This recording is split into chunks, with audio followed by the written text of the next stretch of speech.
Okay, hello everybody. I got annoyed with technology, so we're gonna do this by hand. So today we are going to go through the Algebra 3 Unit 5 review. Please note that this is not a comprehensive review, so while this is beneficial, it shouldn't be the only thing that you're studying.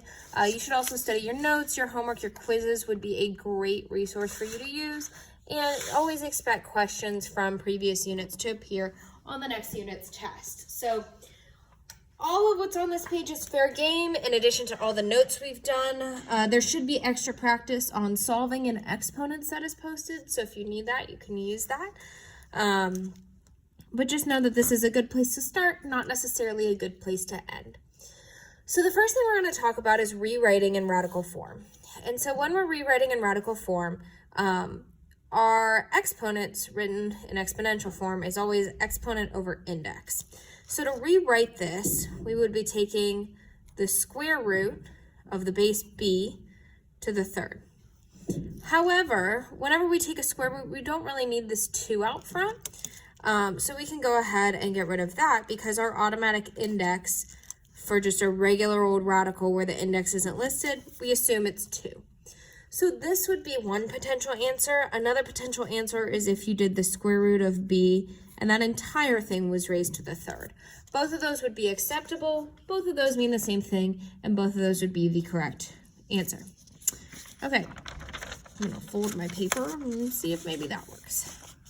So the next one we have to write in exponential form.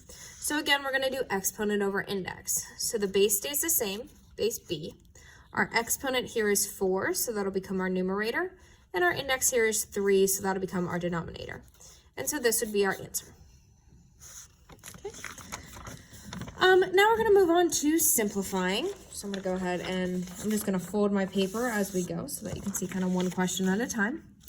So we're going to move on to simplifying. So here, we got to get rid of these parentheses before we can do anything. So the first thing we should go ahead and do is distribute out this -1 to everything in the parentheses. And when we raise an exponent to an exponent, we're going to multiply the exponents together. So we'll keep that first z out front. That's not going to change. Y to the -5th times -1 is going to give us y to the +5th. Z to the 7th to the -1st is going to be z to the -7th. And then we can keep that y to the -5th the same. Okay, so now we have those parentheses cleared out, and because we're multiplying like bases here, we can just add the exponents. So we do z to the 1st, that's from this first piece, plus that -7, which you can write 1 minus 7, y to the 5th, plus that -5, so we can just write that as -5, okay? Because when we're multiplying like bases, we add the exponents. So this would give us z to the -6, y to the 0th. Okay, so when we do that, anything to the 0th power, regardless of what it is always 1. So it could be 20,000 x to the 7th, y to the 0th with parentheses around it, and anything to the 0th again, and anything like that would still be 1. So this y to the 0th would just kind of go away. And then this z is to the -6. We don't want negative exponents. So we're going to drop that into the denominator, and we'll make that exponent positive. So our answer is 1z to the 6th. Okay, moving on to the next one. If it helps, you are welcome to split this up. So the way we can kind of split this up is a couple of different ways. We can do the 4th root of 1 over 16 times the 4th root of w to the 12th, sorry. Or you can split it all up in 1. There's a couple of different ways to solve it. I think on my answer key, I rewrote 1 over 16 as 2 to the -4th. But you can even split this up further by doing the 4th root of 1 over the 4th root of 16 times the 4th root of w to the 12th. That's fine as well. Okay, so hopefully we know that the 4th root of 1 is just 1. We can rewrite 16 as 2 to the 4th. And I'll keep the rest of that w there for just a second longer. Ooh, I'm going to run out of room. That's okay. Beep. I'll do it like down below. Okay, so we'll keep that 1 in the numerator. In the denominator, the fourth for the exponent and the fourth root will cancel, leaving us with just 2. And then for our exponents here, again, remember, like, we're technically speaking dividing. 12 divided by 4 is 3, so it'd be w to the third. However, we have to keep in mind that we have an even index right here. So we have to think about what we just took out of that even index and say, could it potentially be negative? Well, w to the third could potentially be negative, right? Because a negative number that's cubed is still negative. So we want to make sure, because that is an even index, that we're keeping that w to the third positive. So we'd put absolute value bars around it. And so that would be our answer. Again, on the answer key, I wrote the absolute value of w to the third over 2. That's the same thing. So either way you write it would be acceptable. Okay, moving on to number 5. I'm gonna fold my paper so we can see it a little better. I know I'm gonna have a lot of creases in this paper. Okay, we have the square root of c to the 80th, d to the 50th. So we take this, and technically speaking, hopefully you remember our index is 2. So even though it's not written there, we can assume it's 2. C to the 80th, okay, so we would take 80 and divide it by 2. So that would give us c to the 40th. And then d to the 50th, we would take 50 and divide that by 2. So that would give us d to the 25th. And then we have to remember, again, this right here is even. So we have to check for our absolute values. So could c to the 40th potentially be negative? No, that wouldn't be possible, because if I plugged in a negative number for c and then I took it to the 40th power, the negatives would cancel. Similar to how, like, a negative 2 squared, well, negative 2 times negative 2 would become a positive 4. So this c to the 40th is already, because this exponent is even, it's already making this c positive. However, the d to the 25th, if I plugged in a negative number for d, such as negative 2, well, it would come out to be negative because it's an odd exponent. So I'm going to put absolute values around that d to the 25th just to double check that it's going to be positive. Okay, so this next one, there's a couple of different ways to do this. You could go ahead and simplify the first part and then the second part and then put them together and simplify it further, but that can be a little confusing. So I think the easiest way to do this is to just combine them, and we're allowed to go ahead and multiply them because they have the same index for the radical. So we can rewrite this as the square root of 3 times 24, which that is 72, and then x to the 4th times x to the 3rd is x to the 7th. Okay, so, but 72 is not a perfect square, so we kind of have to keep going. So again, there are a couple of ways to do this. We start by usually saying, okay, what does 72 divide by? Well, 72 divides by 2, and that gives me 36. Okay, so you may be able to recognize from there that 36 is a perfect square, so you're like, oh, I can take the square root of that, and so a 6 would come out and a 2 would stay under the radical. And while for this problem that would work, it doesn't always work. So we want to make sure we can simplify it as far down as we possibly can. So 72 divides by 2, and that would give us 36. 36 divides by 2, and that would give us, 18. 18 divides by 2, and that would give us 9. Okay, so that's a 2 to the 3rd. And then we're left with 9, and 9 doesn't divide by 2, but it does divide by 3. And that leaves us with 3, so it's 3 squared. So in its simplest form, 72 can be rewritten as 2 to the 3rd times 3 squared. And then we have x to the 7th. Okay, now we just have to see what divides nicely. So again, our unwritten index here is 2. Okay, so our exponent here, 3 divides by 2 once. And so because of that, I can take a 2 outside of the radical, but it still has a remainder of 1. So I have to leave a 2 underneath my radical. Okay, so again, the exponent divides by the index nicely once, that's why a 2 came out, but 3 divided by 2 has a remainder of 1, so that's why a 2 had to stay in. However, 3 squared, that exponent divides by that index once, and I don't have any remainders, so I can just take out a regular 3.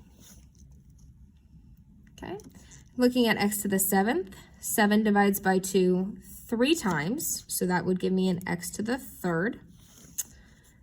But 7 divided by 2 divides nicely 3 times, but I have a remainder of 1, so I have to keep an x there. Okay, so now we have to simplify it further, but we also have to remember, okay, my index here was even, so do I need absolute values or not? Well, the 2 here is already positive, the 3 here is also already positive, but could this x to the third be negative? Yes, it could, right? Because a negative number cubed is a negative number. So we need to put absolute values around just that one. And so our final answer, we'll multiply that 2 times the 3 on the outside to get 6, absolute value of x to the third, square root 2x. And that would be our final answer. Okay. Moving on to this one, we're going to do something similar. Again, they have the same index, which is awesome. That means we can go ahead and multiply them together. So I'm taking the cube root. We would do negative 9 times 12, which is going to end up being negative 108. Okay. X to the second times x is going to give us x to the third. And y to the fourth times y is going to give us y to the fifth. Okay, so we've started by combining these together. So now we can go ahead and we can start simplifying. So we want to get negative 108 down into its simplest form. So hopefully we realize that that is going to divide nicely by 2. And so when it divides by 2, we get 54. Yeah, I think I'll have enough room here. We'll get 54, okay? 54 also divides by 2 once, okay? And that gets us down to 27, okay? 27 no longer divides by 2, so we've got a 2 squared that we were able to take out, and that got us to 27. 27 doesn't divide by 2, but it does divide by 3, which gets us to 9. 9 divides by 3, which gets us to 3. So we can write negative 108, oh, I almost dropped that negative, as negative 2 squared times 3 to the third. Okay, and we'll do x to the third, y to the fifth. Okay, and when I put that negative, it's out front of the 2. It's not like parentheses around it. Squared, it's just kind of sitting out front. Because I simplified 108, I didn't simplify the negative with it. Okay, and now I can keep going. So hopefully we realize that when I take the cube root of a negative number, I can go ahead and take that negative out, right? Because the cube root of something negative is just going to be negative on the outside. So I'm allowed to pull that negative out front. We should also realize that 2 squared, well, 2 doesn't divide by 3. Okay, give me a second. The lights are freaking out.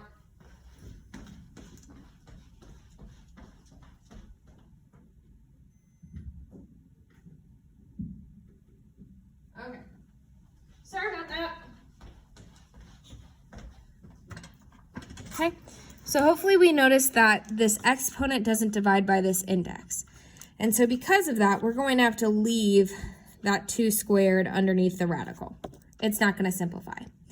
However, 3 to the third, that exponent does divide nicely by the index once, so we can pull out a 3. And it doesn't have a remainder left over, so we'll just leave that out front. So again, we have x to the third. That exponent does divide nicely by that index.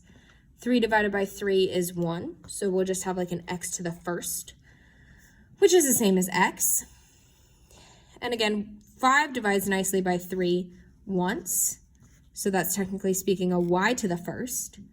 And we'll have a remainder of y squared, right? Because 5 divided by 3 happens once with a remainder of 2. And then I just want to simplify this 2 squared to make it nice and pretty and simplify it out. So my answer is negative 3 xy cube root. 2 squared is 4 y squared. Okay, and so you may be sitting there asking, well, what about absolute values? Well, for this one, our index here is odd. And once it's odd, we don't have to worry about absolute values. We can just move on with our lives, which is a beautiful thing. Okay, so moving on to the next one, 216 x to the fourth, y to the third. I know we're kind of running into other examples here, but we want to split up this 216 into its most basic form. So let's go ahead and start doing that. So we're doing the cube root. Okay, so 216, well, 6 is even, so we know it's going to divide by 2. And when we divide by 2, that'll give us 108. Well, we've actually already simplified 108 over here, but we can keep going if we need to. If you didn't realize that, that's okay. So 216 divided by 2 is 108. Divided by 2 would be 54. Divided by 2 would be 27. So again, we know that 27 is not going to divide by 2 nicely. So we have 2 to the third. But then 27 divides by 3, which gives us 9. That divides by 3, and that leaves us with a 3. So it's 3 to the third. Also, if you properly studied that big long list of exponents, you would kind of already know that because 216 was on that list as 6 to the third. So sometimes it's easier to just kind of memorize that, but if you ever get stuck, you can always write it like this. And then you've got x to the fourth, y to the third. Okay, so for this 2, that exponent of 3 divides by 3 nicely once, and there's no remainder, so we can take that out front. For this 3, that exponent of 3 divides nicely by 3 once, with no remainder, so we'll take that 3 out front. For this x to the fourth, that divides by 3 nicely once, giving us an x to the first on the outside, but that one does have a remainder, right, when we divide, of 1. So we'll have to leave an x underneath the radical. And then y to the third, that exponent of 3 divides nicely by 3 once, leaving us with just y on the outside with no remainder. Again, our index is odd, so we're not worried about absolute values. So the only thing we need to do is simplify these two numbers. So it'd be, our answer would be 6x, y, cube root, x.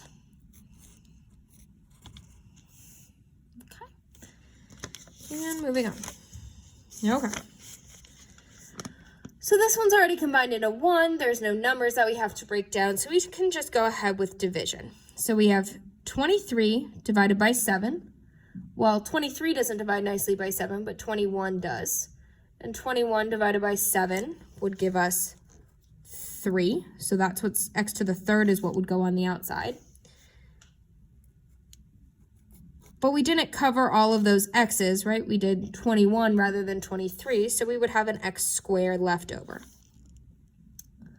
Okay, again, 19 doesn't divide nicely by 7. Okay, but we know that 14 does. So 14 divided by 7 would give us a y to the second, right? Because 14 divided by 7 is 2. And again, we used 14 instead of 19, so we had a remainder of 5 left over. And again, our index is odd, so this is our answer. Okay.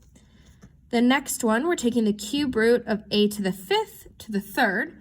And you can think of this as two different ways. You can think of this cube root and this cube canceling, or if you want to rewrite the cube root as an exponent, you could also change this into a to the 5/3 to the third. Regardless of which way you choose to do it, you're going to get the same answer. And that's just a to the 5th. Okay. So, moving on. I'm going to fold my paper down a little more.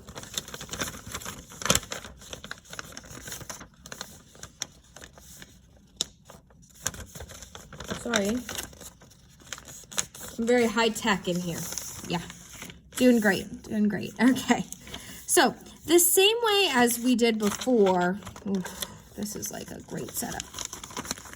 The same way as we did before with multiplying, how we could combine them into 1 because they had the same index, we can do that same thing with division. So looking at number 11, because these two have the same index, we can go ahead and combine them into one big fraction that's entirely underneath the radical. Okay, and then we need to remember that whenever we are dividing our fractions, we subtract our exponents. So we do 4x to the second minus that denominator exponent of 1. So our answer for this one is just the cube root of 4x, right? Because 2 minus 1 is just 1. Now you may be wondering why I didn't break that 4 down into 2 squared. You could, but you'd have to change it back. I kind of know from this point, and hopefully you do as well, that I can't take the cube root of 4. I just know that that's not going to simplify, because I know 4 is going to become 2 squared, and that exponent of 2 wouldn't divide by 3.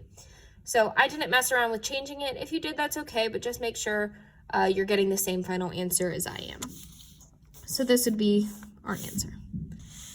We're going to do something similar for number 12. Again, they have the same index.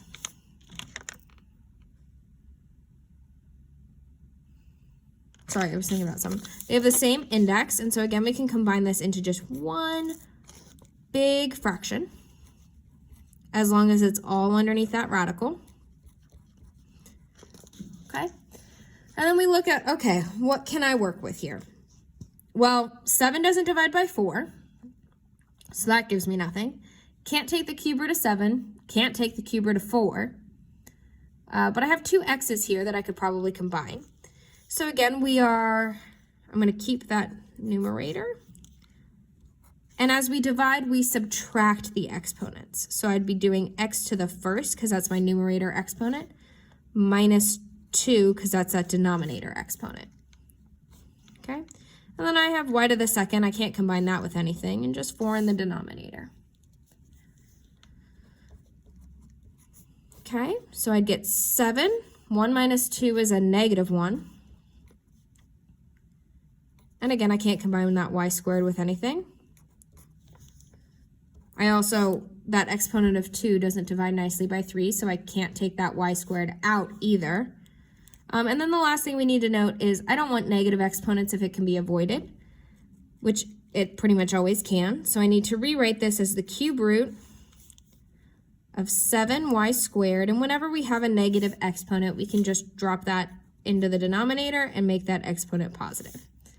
So my answer is the cube root of 7y squared over 4x. Okay, moving on to number 13. So we may be looking at number 13 and going, uh-oh, I have different indexes. That means I can't combine them. And that's the case when it's written in this form. However, from the very beginning, we should hopefully remember that we can rewrite these as exponent over index, meaning I can write this as x to the 2 over 6. Okay, and I can rewrite that denominator as x to the 5 over 3. Once I do that, and because I'm dividing, I can subtract my exponents. So hopefully we also realize that 2/6 is the same as 1/3. If you didn't, that's okay. You should still be able to get the same answer. So I have x to the 1/3 over x to the 5/3. And I'm going to go ahead and subtract that denominator exponent. So I'll write it as x to the 1/3 minus 5/3. Okay, 1 minus 5 is going to be negative 4. And that denominator stays the same. Again, like the last problem, I don't want negative exponents. So I'm going to go ahead and drop that x to the 4/3 in the denominator and just put a 1 on top. And so that would be my answer, 1 over x to the 4/3. You can technically simplify that, kind of, but I don't want us to go that far. I'm okay with you just leaving it as an exponent. Okay, moving on. Okay, looking at number 14. So I'm going to fold the paper again.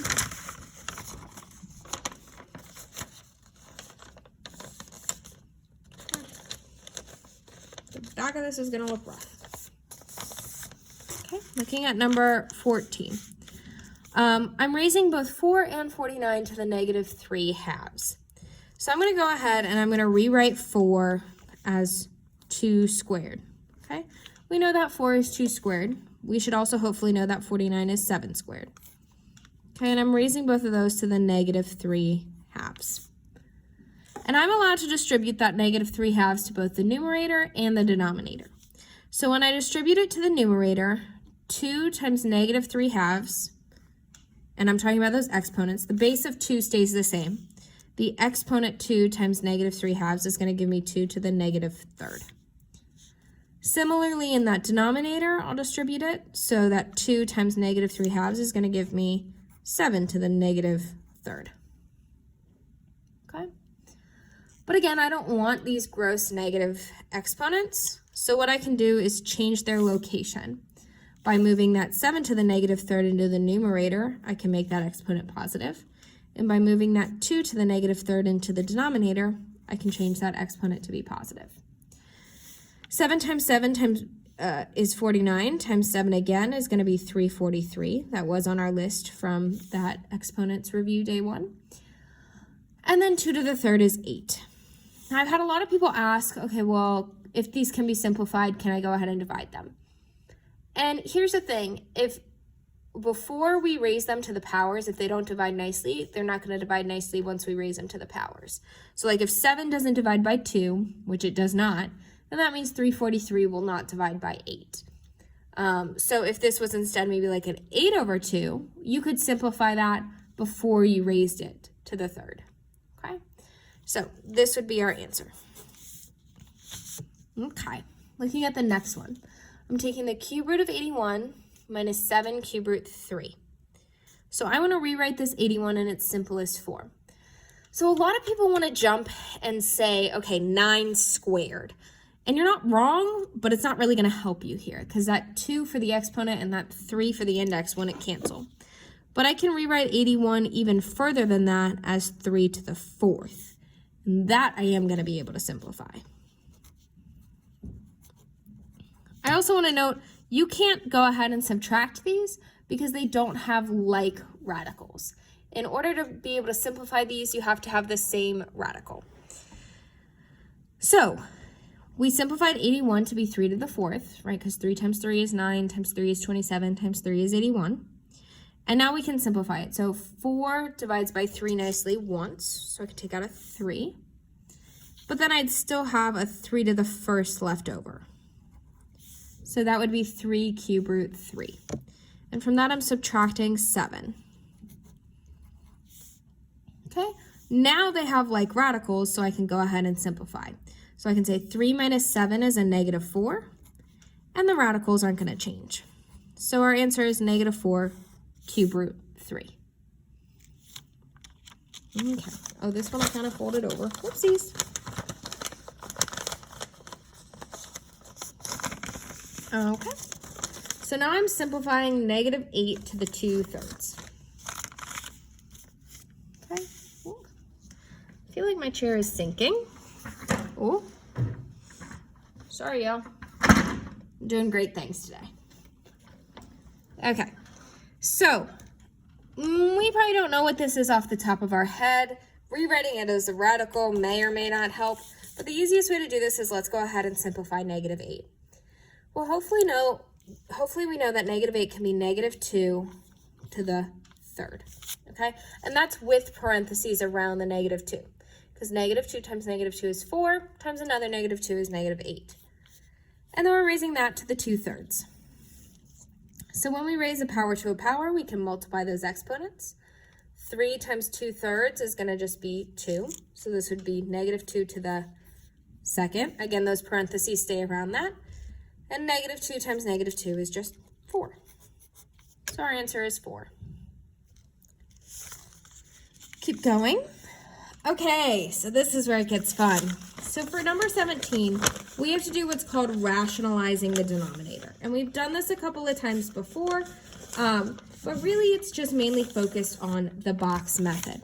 The biggest issue here is that people are often multiplying by the wrong thing. So we want to clear out this denominator of radicals. The way we do that is with the same numbers and just we change the sign in between the two. We don't change all of the signs, we only change the sign that's happening between the two of them. And what we do to that denominator, we're also going to have to do to that numerator. Okay, so I'm going to go ahead and I'm going to do the box for that numerator. So I'll draw a box. And I'm multiplying 3 minus radical 2. So 3 and a negative radical 2 times 4 minus radical 2. Okay, and when I do this, I make sure my negatives stay like right with that radical 2 so that I don't forget that when I do the box. So 3 times 4 is going to be 12. 4 times negative radical 2 is going to be negative 4 radical 2. I know my box is a little tiny. 3 times negative radical 2 is going to be negative 3 radical 2. And then a negative radical 2 times a negative radical 2, the negatives would cancel, and so would the radicals. And so I would just be left with a regular old positive 2. So in that numerator, I'm going to get, I can combine this 12 and this 2, which would give me 14. Okay, and I can combine this negative 4 radical 2 and this negative 3 radical 2, again, because they have like radicals, to give me negative 7 radical 2. So that gave me the numerator, which is great, but I'm not quite done because I still need that denominator. So now I'm going to do this denominator piece. And my goal is to get no radicals in my denominator. If you get a radical in your denominator, you've done something wrong. So I'm going to go ahead and I might draw just like a slightly bigger box if I have the room. Okay, so we're going to do 4 plus radical 2 times 4 minus radical 2. Okay, so 4 times 4 is 16. 4 times radical 2 is going to be a positive 4 radical 2. 4 times negative radical 2 is going to be a negative 4 radical 2. And negative radical 2 times a positive radical 2, so that's going to be a negative. So no negatives will cancel, right, because one's positive and one's negative. But the radicals will cancel, leaving us with just a regular 2. Okay, so now we kind of do our little check. So we can combine this 16 and this negative 2 to give us 14. And then 4 radical 2 plus a negative 4 radical 2, those would cancel. That's exactly what we want to happen. If both of those were positive, then that means you've multiplied by the wrong thing. So you need to make sure that you're doing opposite signs just in between them. Okay, so like I don't want to make this 4 negative. I just want to change the signs in between the two numbers. And that should give you just a nice normal number in the denominator.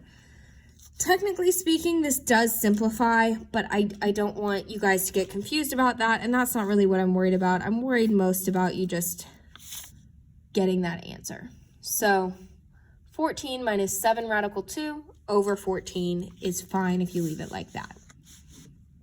Okay, moving on to 18. So this one, we're not going to decide like what we're multiplying by. This one we multiplied by the complex conjugate, sorry. Words are happening in the denominator to kind of clear that out a little, but we don't have any denominators here, so we can just go kind of straight to the box. I'm going to give myself just a little bit of room on this one. So I'm doing 3 plus radical 5 times 2 minus 7 radical 5. Again, I'm going to keep those negatives with those radicals just so that I know what sign I'm using. So 3 times 2, that's going to give us 6.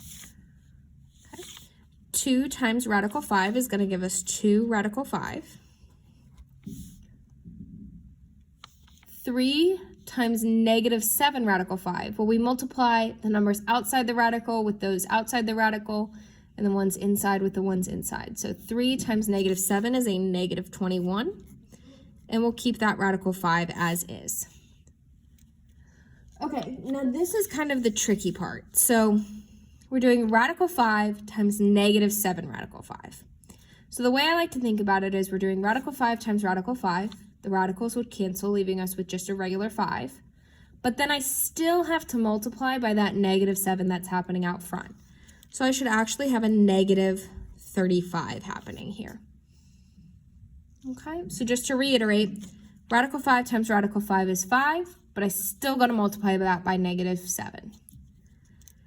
And now I can get my answer. So 6 minus 35 is going to give us a negative 29. Okay, and then 2 radical 5 plus negative 21 radical 5, I can combine those because they have like radicals, will be minus 19 radical 5. And that would be my answer. Okay, on to the last question in this section.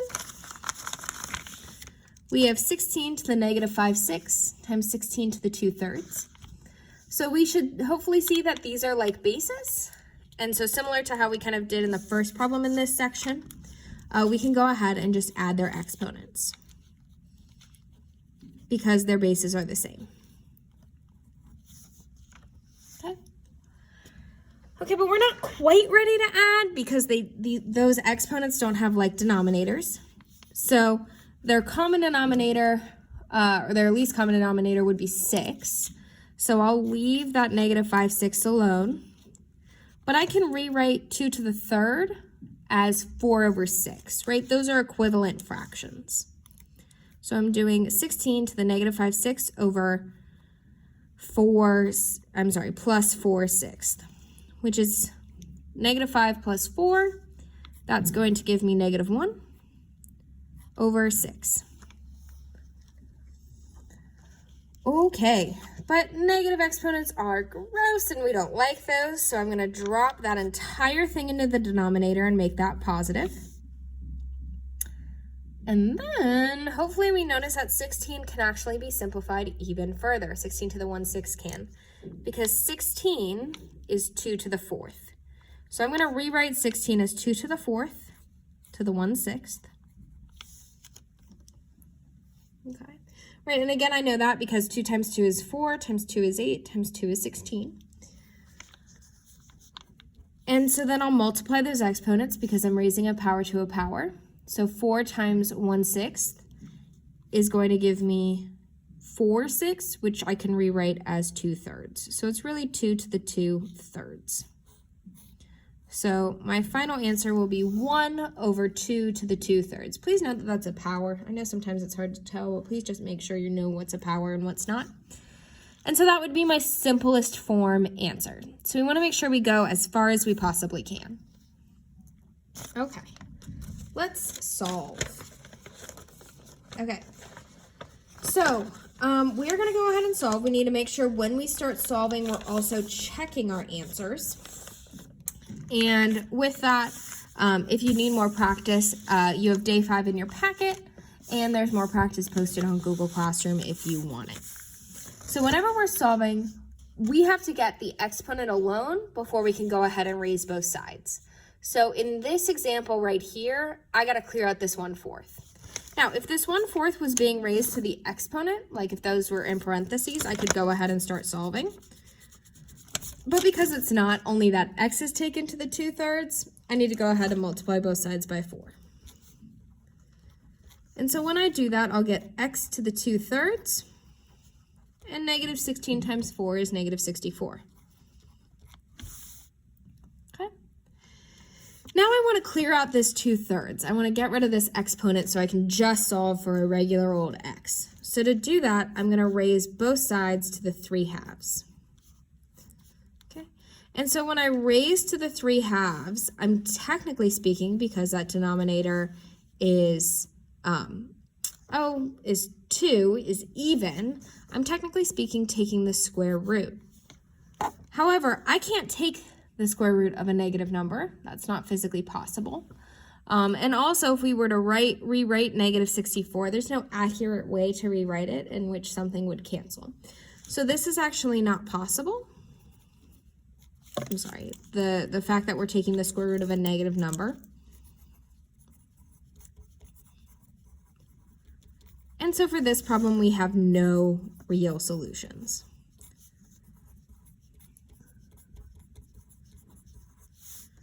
Okay, so anytime we take, we raise it to a power with an even denominator, we have to think about whether we can actually take kind of the square or the 4th or the 6th or the even root of whatever that number is here. And we can't in this one. Okay, moving on to 21. Okay, again, I want to get that x to the 3rd, that x with the exponent alone before I do anything. So I'm going to go ahead and subtract 6 to get that all alone. So I have x to the 3rd equals negative 8. Now, some people think of this as taking the cube root. I like to think of it as raising to the 1/3 power. Either way is totally fine. But I'm going to go ahead and I'm going to raise both sides to the 1/3 power. So because the denominator of what I'm raising to both sides is odd, I don't have to worry about whether something is going to be possible or not, or whether I need to include a plus or minus or not. So here I can just worry about this. So on the left side, that cube and that 1/3 would cancel, leaving me with just x. On the right side, I want to figure out what -8 is to the 1/3. So in order to do that, I need to simplify -8. So hopefully we know that -8 can be rewritten as -2 to the 3rd. And I'm raising that to the 1/3. And again, we know that because -2 times -2 is 4 times -2 is -8. So then that cube and that 1/3 would cancel, leaving me with just x equals -2. And then I have to go back and check it. So I'm going to go all the way back to the beginning and plug in -2 for x. So I'd say -2 to the 3rd plus 6 equals -2.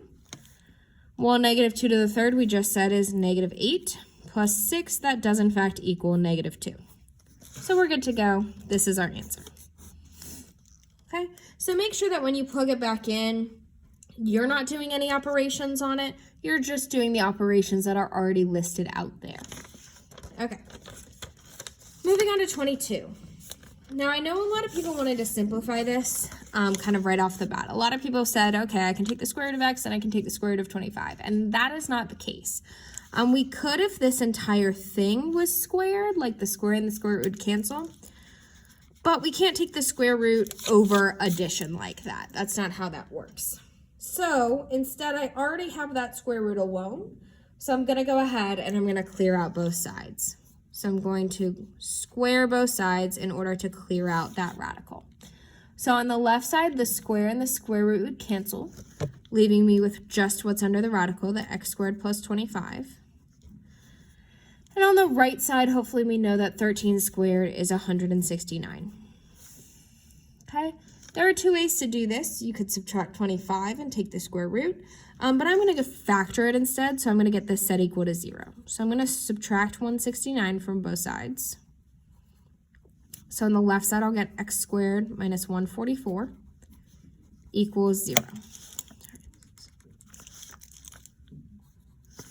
Okay. So I'm getting that equation set equal to 0, and then I can factor this left side. Both of these are perfect squares, so that would be x plus the square root of 144 is 12, x minus 12. Okay. So then my two answers, I'd set each of these equal to 0 and solve, and so from the first one I would get x equals -12. And from the second one, I would get x equals a positive 12. And then I just have to check both of those. So I'd go back all the way to the original before I even squared both sides. And I'd say the square root of 12 squared plus 25 underneath that radical has to equal 13. So again, I'm not changing anything. I'm just plugging in what the original equation was. Well, 12 squared is 144. Plus 25, and the square root of 169 is in fact a positive 13. So we're good there. So we know that x equals a positive 12 is one of our answers. And then we have to plug in -12 as well. Again, I want to note when I take that square root, I'm not including a plus or minus. If there isn't a plus or minus already listed out front of the original problem, we just assume it's already positive. Okay, so we don't change that. So I'm going to go ahead and plug in -12. So I'm taking -12 squared plus 25 underneath that radical has to equal 13. Like before, -12 times -12 is going to end up being a positive 144. So hopefully we can see where this is going and that this does in fact work as well. Because again, I'd have a positive 169 underneath that radical. So this does work. So -12 is also a solution. So both of my answers work there. Okay, I'm going to grab a big piece of not folded paper before I go to the next one.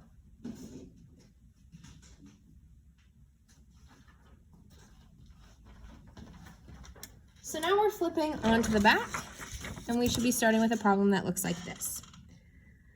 So our exponents are already alone here, which is awesome. We don't have to like add or subtract anything. We can just go ahead and raise it to the reciprocal. So in order to clear out this 2/3, I need to raise both sides to the 5/2.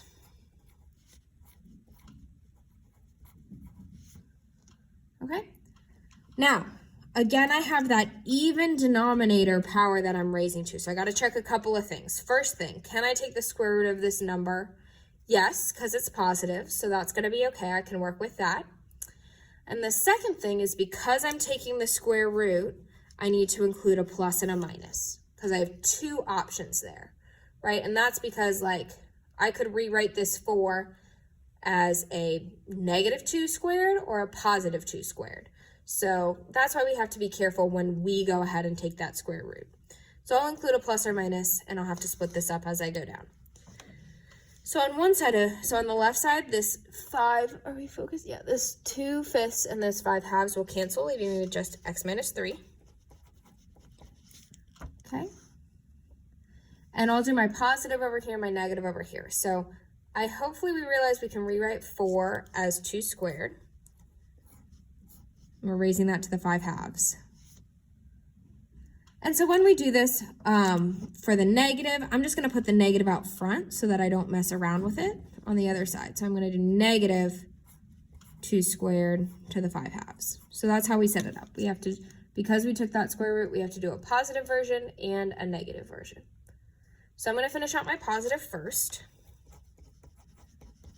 So hopefully we see that the exponents 2 times 5/2 would become just 5. That exponent and that denominator would cancel, leaving us with 2 to the 5th.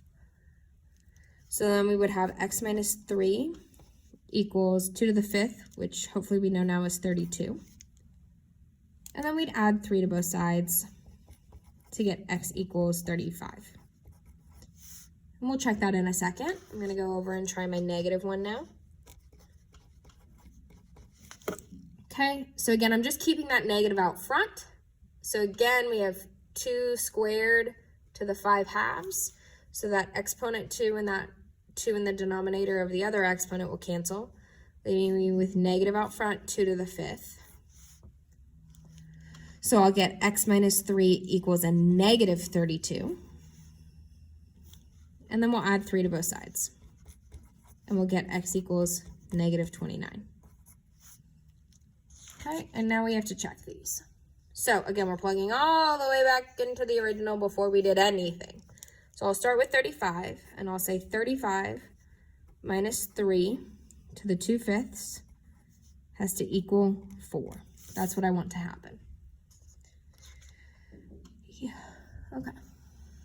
So I'm gonna kind of like push it up a little. I don't really want to fold it over, but I'm like running out of room for checking these.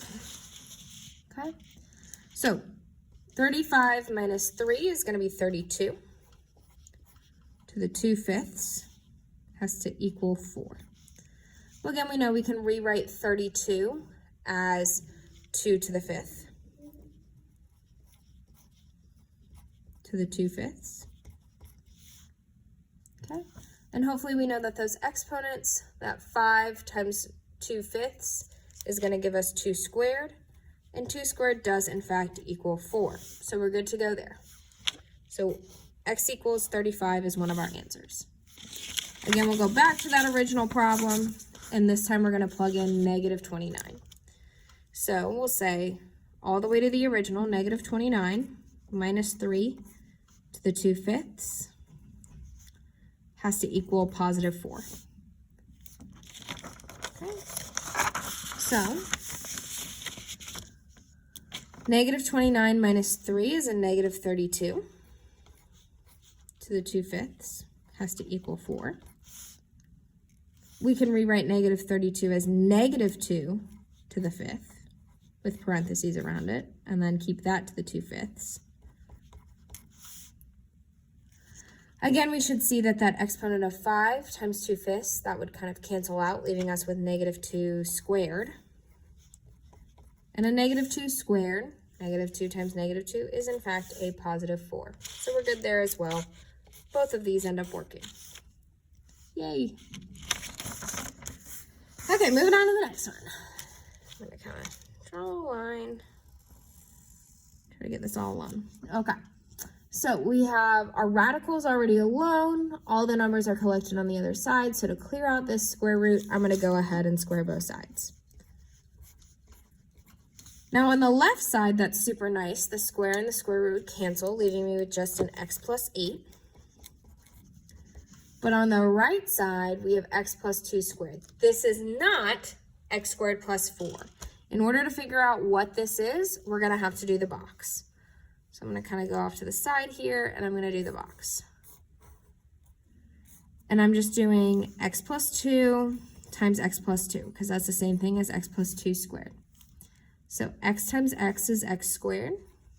X times 2 is 2x. X times 2 is another 2x. And then 2 times 2 is going to be 4. So on this right side, I have x squared plus 4x, right? Because I have two 2x's. So I'm going to add those together to get 4x plus 4.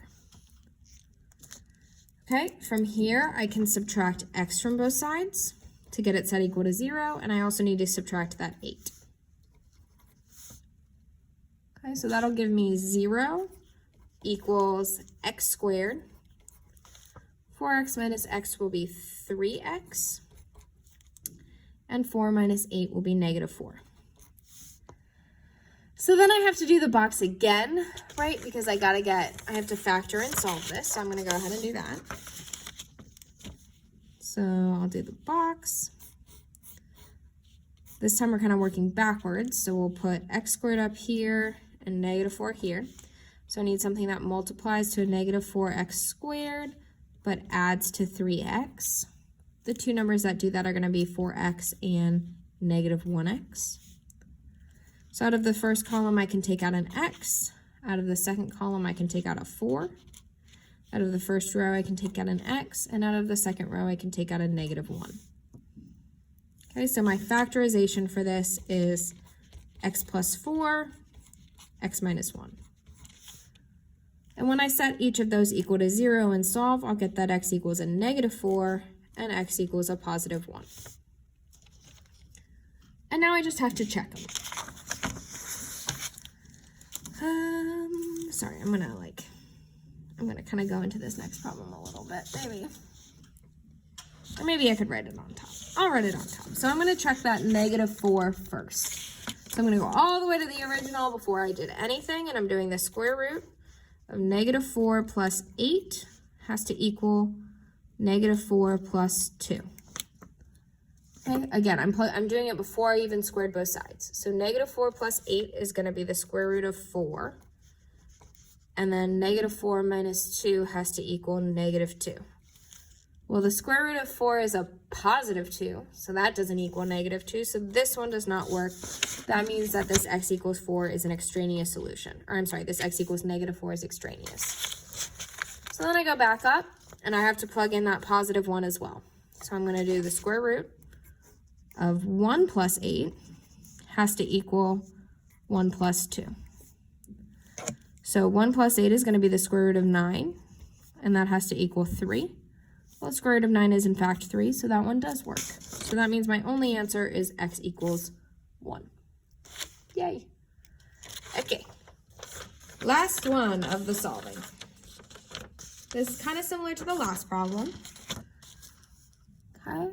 So the only difference is this square root's not alone yet. So I need to go ahead and I need to subtract 3 from both sides before I do anything else, so that I get the square root all alone on one side and everything else on the other. Then it's almost verbatim the last problem. So I want to clear out this square root, so I'm going to go ahead and square both sides. On the left side, the square and the square root will cancel, leaving me with just an x minus 1. And on the right side, you guessed it, we're going to have to do the box again. So I'm going to do the box, and this time I'm doing it with x minus 3 times x minus 3. So x times x is x squared.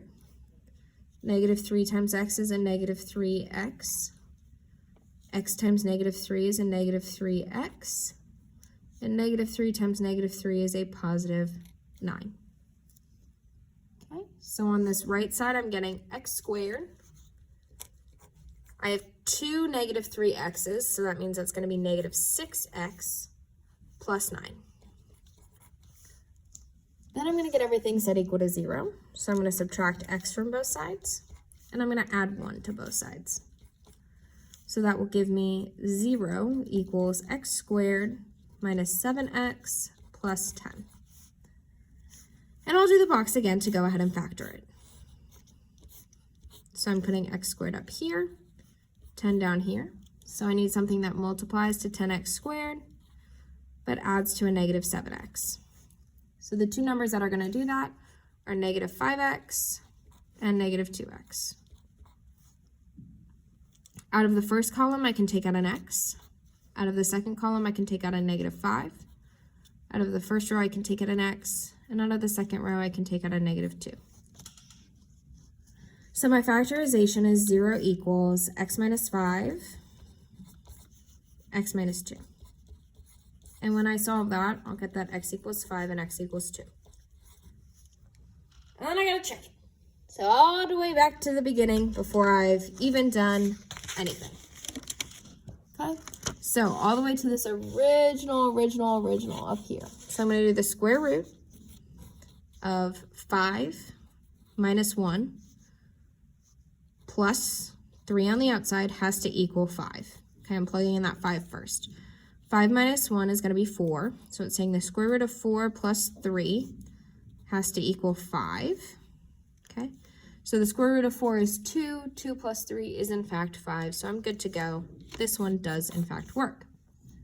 Now we plug in 2 and check the same way. So we're going to do all the way back to the original, the square root of 2 minus 1 plus 3 is going to have to equal 2. Everywhere I see an x, I'm plugging in that 2. So 2 minus 1 is 1. The square root of 1, however, is 1. And 1 plus 3 is 4, not 2. So that means that this x equals 2 is extraneous. So our only answer is x equals 5. Okay, moving on to the graphing.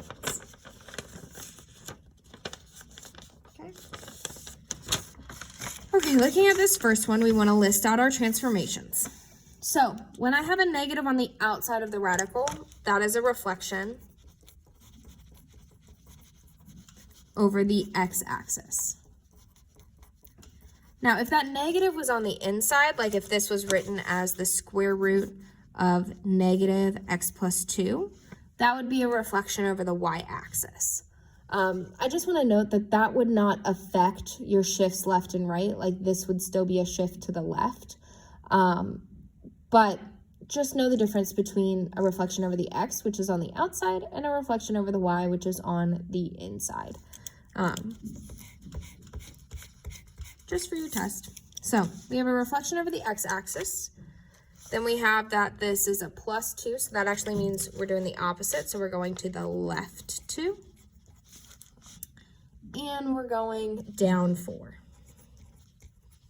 Please make sure you're being specific when you write your transformations. So before we even graph, we should hopefully be able to tell our domain and range. So we know that we can't have a negative under the radical. So that means the lowest possible thing we could have under the radical is 0. So that means the lowest possible number x could be is negative 2. Because anything lower than negative 2 would mean there's a negative under the radical. So our domain is going to be negative 2 to infinity.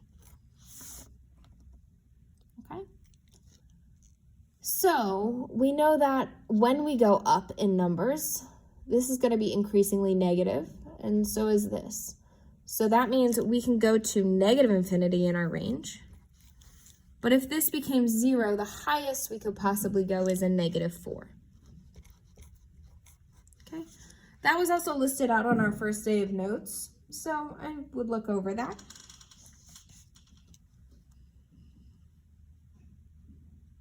Okay, so as for zeros, the way we get zeros is when we set the entire equation equal to 0. So we would say 0 equals negative square root x plus 2 minus 4, and we'd go ahead and solve that. So we'd add 4 to both sides. and we'd get 4 equals negative square root x plus 2, divide by negative 1, and so we'd get negative 4 equals the square root of x plus 2. And you may be tempted to keep going, but we've talked about this before. We can't take the square root of something and get a negative number. This is not possible, right? There's nothing that we could take the square root of that's real that would give us a negative 4. So there's actually no zeros here. And we'll see that when we graph. As for the y-intercept, we go ahead and we plug in 0 to this equation. So we'll do negative, sorry, I'm gonna draw a line down, negative square root of 0 plus 2 minus 4, okay? Just because we're getting something gross doesn't mean we're wrong. So negative square root 2 minus 4, that's fine as your answer. So we'd write our y-intercept as 0, comma, negative square root 2 minus 4. It's okay if it's not a pretty point, but it does still exist. Okay, so now we're going to go over to our graph and we're going to do the transformations. So a reminder that our parent function for a square root graph, which is what we have here, right? This is a square root. It has the points 0, 0, 1, 1, and 4, 2. Okay? It also, technically speaking, has the point 9, 3, but these are the 3 main points I'm concerned about. So if you want to graph your parent function, you can go ahead and do that. If you want to graph all your transformations, you can, but I'm actually kind of going to do these in one fell swoop. So for this first one, for 0, 0, I need to reflect it over the x-axis. Okay, well, we can't really reflect 0, 0, which is totally fine. And that means I need to just take that and move it to the left 2 and down 4. So I'm going to move 0, 0 to the left 2 and down 4.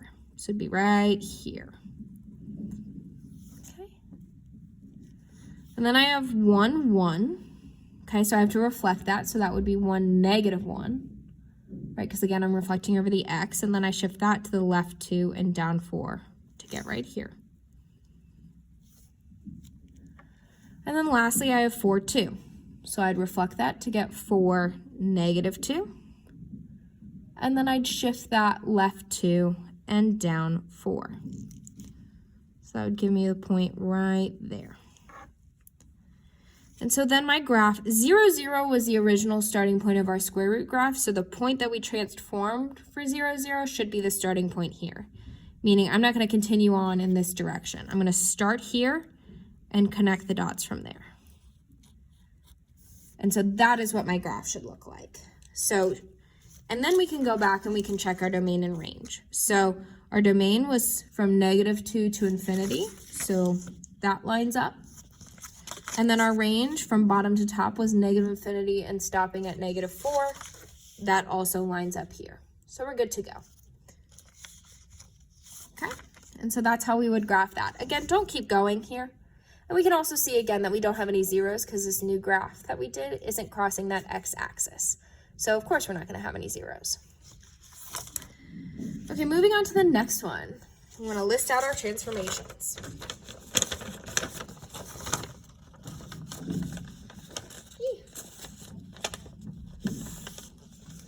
Okay. So, because of this 2 out front, that's a vertical stretch by 2.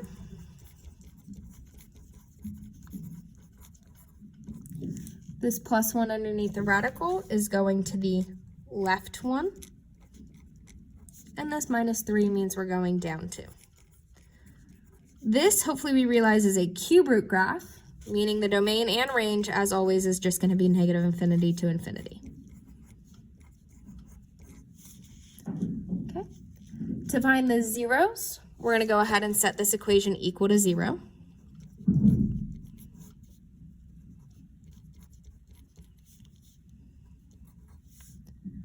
We'd add 3 to both sides.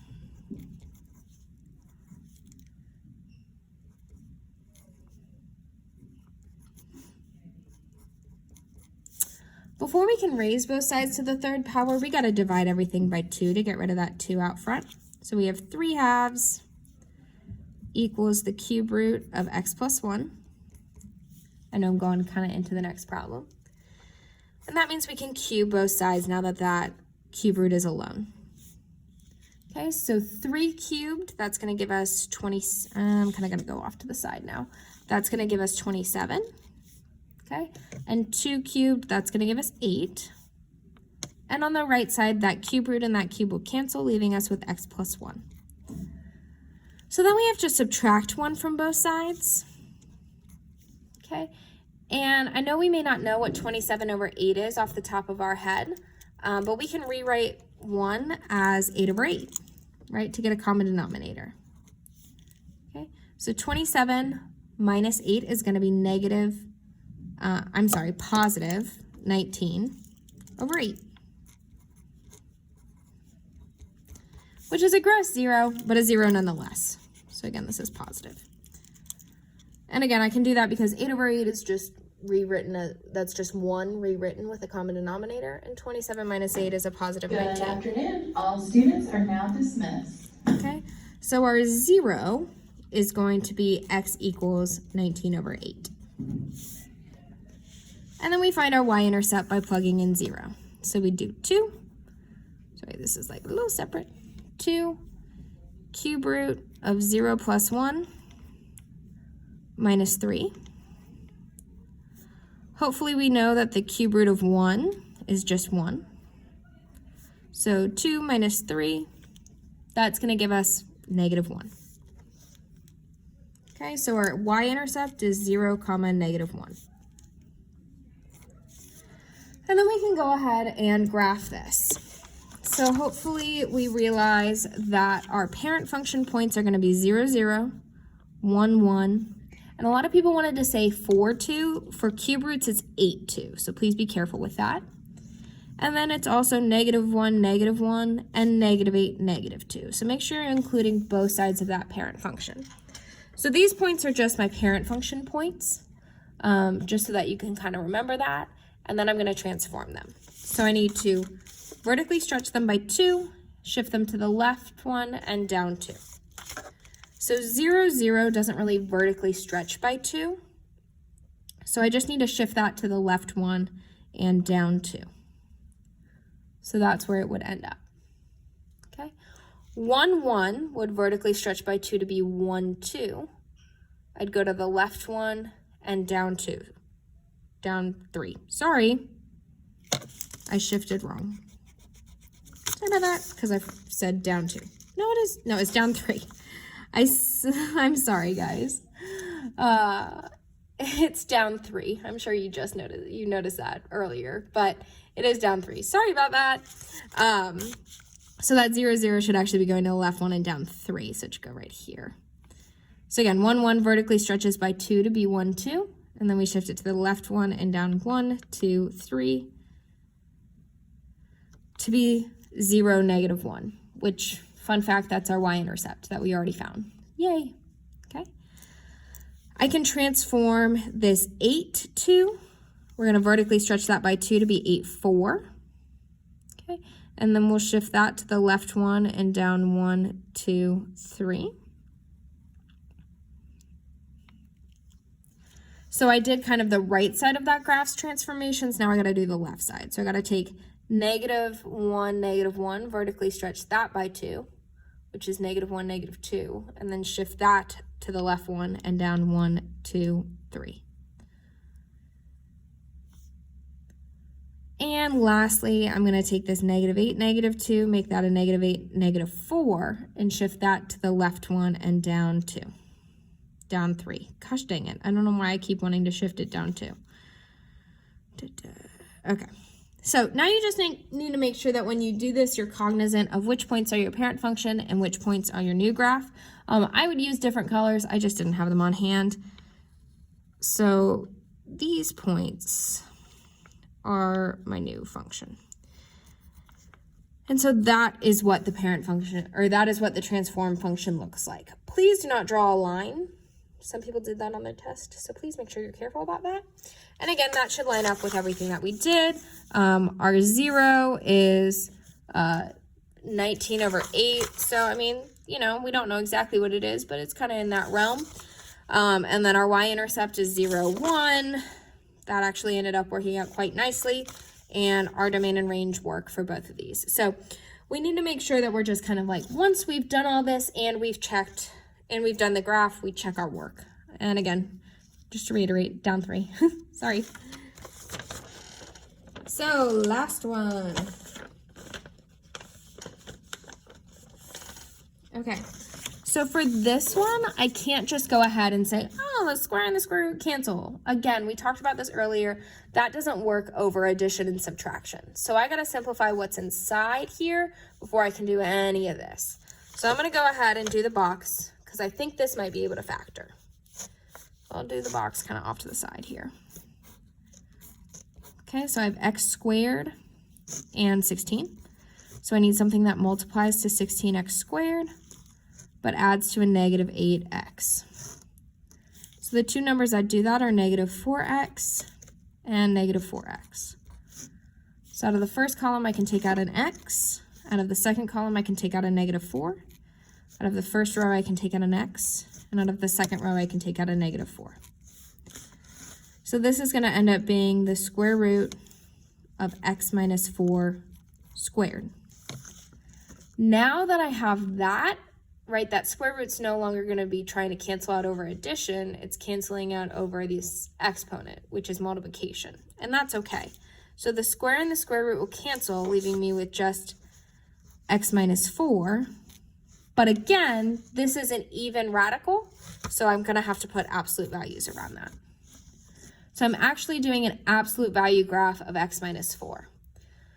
So the transformations of this are going to be just to the right 4. Okay, and I'm transforming an absolute value graph here. The domain, hopefully we know that anything we plug into this absolute value graph, we can plug anything in. It doesn't really matter, whether it's negative, positive, whatever. Anything is fair game to plug into this. There's really no restrictions on that. However, the range, regardless of what I plug in, it's only ever going to give me something positive. So that means I'm only going to be able to get numbers from 0 to infinity out of this function. Okay. To find zeros, again, we would just set this equation equal to 0. Okay, and the absolute value of 0 is 0, so that's why I kind of like dropped those absolute values. And then we would just add 4 to both sides to get that x equals 4 as our 0. Okay, because again, if I took the absolute value of this, the absolute value of 0 is just 0. So that's why I can do that. And then to find my y-intercept, I'd plug in 0. 0 minus 4 is negative 4. But the absolute value of negative 4 is a positive 4. So my 0 would be 4. I'm sorry. My y-intercept would be 0, 4. Okay, and then I'll go over to my graph. So hopefully you remember the parent function of the absolute value graph looks like a V. It has 0.0011, negative 1, 1, 2, 2, negative 2, 2, and so on. It looks something like this. I also, sorry, I should have done the dotted lines for my parent function on that last graph. In case you want it, here is the dotted lines for the parent function for the last graph. So you can see parent function, final function. Okay, so here we have the parent function, and we're just taking all those points and shifting them to the right 4. So every single one of those just going straight to the right 4. So it'll maintain its shape, it'll still be a V, and it'll look like this.